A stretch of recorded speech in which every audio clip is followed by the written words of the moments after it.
கட்சிக்கு மட்டும் போடுங்க. ஏன்னா திமுக காரன் 15 வருஷமா நமக்கு கிடைக்க வேண்டிய இடஒதுக்கீடு தரல.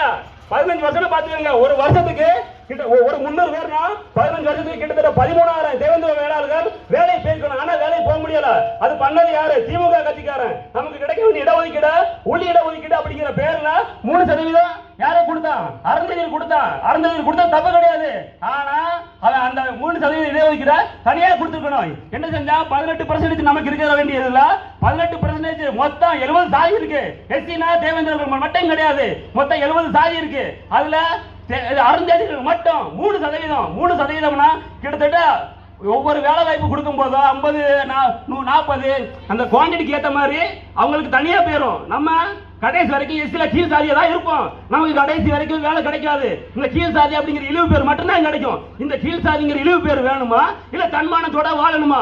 தன்மானத்தோட வாழணும்னா இப்ப நாங்க கிருஷ்ணசாமி தலைமையில 60 தொகையில தனியா நிற்கும். தனியா எவனோட தயவும் இல்லாம எந்த கட்சிக்கும் எவனுக்கு ஓட்டு கொடுக்காம தன்மானதான் பெருசு நின்று நிற்கும். எங்களுக்கு ஓட்டு போடுங்க. படிச்ச பையங்க நாங்க உங்களுக்காக ஒவ்வொரு ஊரா வந்து ஓட்டு கேட்டுட்டு இருக்கோம். சிந்திச்சு வாக்களிங்க. ஏன்னா இன்னைக்கு எவ்வளவோ பிரச்சனை நடக்கு. தென் மாவட்டத்துல கிட்டத்தட்ட 5 வருஷத்துல 300க்கும் மேற்பட்ட கொலைகள் நடந்திருக்கு. திமுக காரன் வாய் திறக்கல, அதிமுக காரன் வாய் திறக்கல. இன்னைக்கு வர நாய் பிஜேபி காரன் அவனும் வாய் திறக்கல. யார் திறந்தா? டாக்டர் கிருஷ்ணசாமி தான் திறந்தாரு. கிட்டத்தட்ட எத்தனை 300க்கும் மேற்பட்ட போராட்டம் அறிவிச்சிருக்காரு 5 ஆண்டுகள்ல.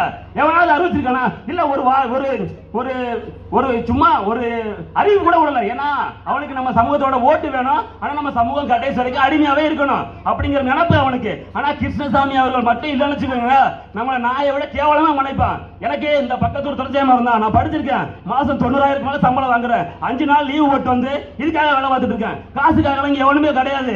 நம்ம கடைசி சமூகம் கண்ணு முன்னாடி அழியுது தடுக்கணும்னா நம்ம எல்லாம் ஒற்றுமையா இருக்கணும். ஏன்னா கிட்டத்தட்ட 2009 ஒரு தனி சட்டம் ஏற்றினான் கலைஞர். அவன் எந்த போராட்டமும் பண்ணாலும் எதுவும் பண்ணல. அவன் கொடுக்கறது பிரச்சனை கிடையாது. அவன் 3 என்ன 4 கூட கொடுத்துட்டு போட்டோம். எவ்வளவு மக்கள் தொகை இருக்கணும் அது தகுந்த வழி அடிப்படையா கணக்கு எடுத்து கொடுக்கணும். நம்ம இடஒதுக்கீடு அவன் கொடுக்கறது அவன் யாரு? நம்ம 65 லட்சம் வாக்காளர்கள் இருக்கோம். நம்ம பிள்ளைங்க எல்லாம் படிச்சுட்டு எல்லாம் இதுக்கு 40-30 வருஷத்துக்கு மட்டும் நம்ம படிக்கல. நம்மளை ஏமாத்திட்டோம். இன்னைக்கு படிச்சுட்டு நம்ம ஏமாத்திட்டு இருக்கோம். ஒவ்வொரு ஊர்லயும் கிட்டத்தட்ட 100-150 இளைஞர்கள் பட்டம் படிச்சுட்டு வேலைக்காக ஒவ்வொரு இடத்துக்கும் நாய் மாதிரி அலைஞ்சிட்டு இருக்கான். இன்னைக்கு நம்ம 100 பேர் 600 ஓட்டு போட்டு அலைஞ்சு வச்சுக்கோங்களேன், கடைசி வரைக்கும் நமக்கு வேலை கிடைக்காது.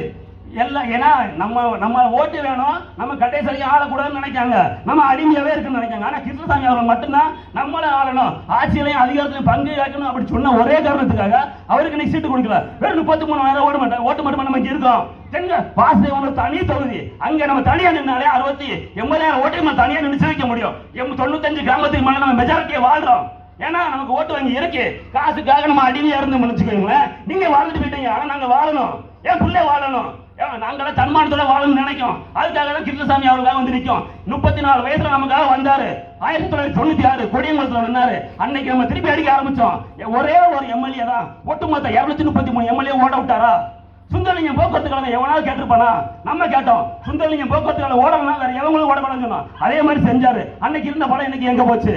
அவன் வெள்ளமண்டி பழனிசாமி நம்மளை கேவலமா பேசுறான். வெறும் 33,000 ஓட்டுங்க. நமக்கு 33,000 ஓட்டா இருக்கு. 65 லட்சம் ஓட்டு இருக்கு. கிட்டத்தட்ட 23 மாவட்டத்தில் நம்ம பெரும்பான்மையா இருக்கும். அதுவும் தென்காசி, தூத்துக்குடி, திருநெல்வேலி, கன்னியாகுமரி, மதுரை, தேனி, திண்டுக்கல்ல பரவலாக வாழ்ந்துட்டு இருக்கோம். படித்தவங்க அதிகமா இருக்கிற இளைஞர்கள் சமுதாயத்தை கொண்ட சமூகம் ஒரே ஒரு சமூகம் தேவேந்திரோட சமூகம் மட்டும்தான். ஆனா இன்னைக்கு தென் மாவட்டத்தில் அதிகமா வெட்டுப்பட்ட சாதனை நம்ம தான். ஏன்னா நம்மகிட்ட ஒற்றுமை கிடையாது. காசுக்காக நாய் மாதிரி கண்ட பின்னாடிலாம் அலைய போய் தான் கண்ட பையால நம்மகிட்ட வந்து வெட்டலாம் கேட்கலாம். இந்த தேர்தல்ல கிட்டத்தட்ட எல்லாம் 60 கூட ஜெயிக்கின்றான். 3 தொகுதி ஜெயிச்சா போதும். ஒட்டுமொத்த தமிழகம் நம்மளை திரும்பி பார்க்கும். அதனால தாழ்மையுடன் கேட்டுக்கொள்கிறேன். நீங்க வாழ்ந்து முடிச்சிட்டீங்க. வாழ வேண்டிய எங்களுக்காக தயவு செய்து சிந்திச்சு வாக்களிங்க. கேஸ் சிலிண்டர் சின்னம். நாளைக்கு நம்ம பாலராசனை ஜெயிச்சா நம்ம புளியம்படி நேரம் வீட்டுக்கு கூட போலாம். அவரை பட்டு கேட்கலாம். அவர் எவனுக்கும் அடங்கி போக ஆளு கிடையாது. கிருஷ்ணசாமி கட்சியில இருக்கும். எவனும் இது பிளாஸ்டிக் சரி போட்டாலும் உட்கார வேண்டிய ஆள் கிடையாது. எல்லாத்துக்கும் சரி சமமா தான் இருப்போம். எப்பயுமே சரி சமமா தான் இருப்போம். சிந்திச்சு வாக்களிங்க. இந்த ஒரு டைம் தான் 61 தொகையை தனிச்சு நிற்கும். நம்மள ஆளவே கூடாதுன்னு நினைக்கிறவங்களுக்கு இது ஒரு சமட்டி அடியா இருக்கணும். சிந்திச்சு வாக்களிங்க. ஏன்னா இந்த தேர்தலை நீங்க விட்டேன்னு வச்சுக்கோங்களேன், நம்ம 20% பின்தங்கி போயிருவோம். ஏன்னா புது தொகுதியில தீபபாண்டி அக்கா இந்த இது வந்து 50 இந்தியா குடியரசு ஆகி 50 60 70 வருஷம் ஆச்சு. ஆனா பொது தொகுதியில நம்ம ஏதோ தேவேந்திர வேளாளர் சமுதாயத்தை சேர்ந்த ஒரு பொம்பளை தீபபாண்டியனோட அக்கா நிக்கிறங்கிறதுக்காக 50 பேர் 60 வந்தோம். இன்னைக்கு கண்ட வயல்னா நம்ம தெருவுக்குள்ள வந்துட்டு போறோம். இதுக்கு என்ன காரணம் சொல்லுங்க? நம்ம இது ஜனநாயக நாடு தானே, யாரு வேணா எங்க வேணா போனாங்களா? அப்ப அந்த அக்கா நிக்காங்க, நாங்க நேரில் வரக்கூடாதுன்னு 60 வந்தாங்க. நமக்குள்ள ஒற்றுமை இல்ல. படிச்சவங்க இந்த நாய் மாதிரி கத்திட்டு கிடக்க வேலையை விட்டுட்டு வந்து சிந்திச்சு வாக்களிங்க. தயவு செய்து இது ஒரே ஒரு டைம் மட்டும் வாக்களிங்க.